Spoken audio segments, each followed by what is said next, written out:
Code Coach here. We're under a deck looking at deck band and flashing.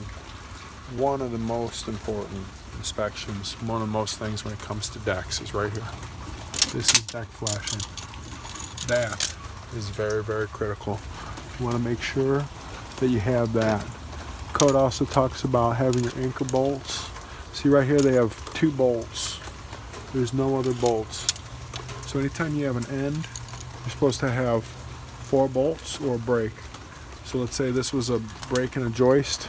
You have that boom boom, boom boom, and then this is, let's say this is a separate band. You'd have to have bolts, and then they're supposed to do alternating pattern.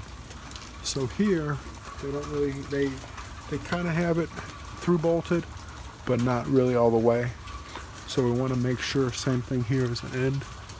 They only have 2 bolts.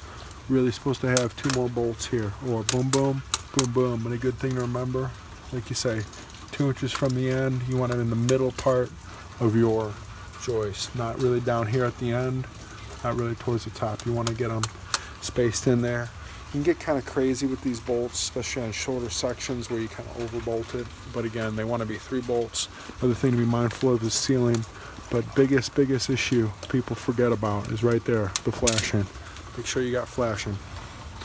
Flashing is very, very critical.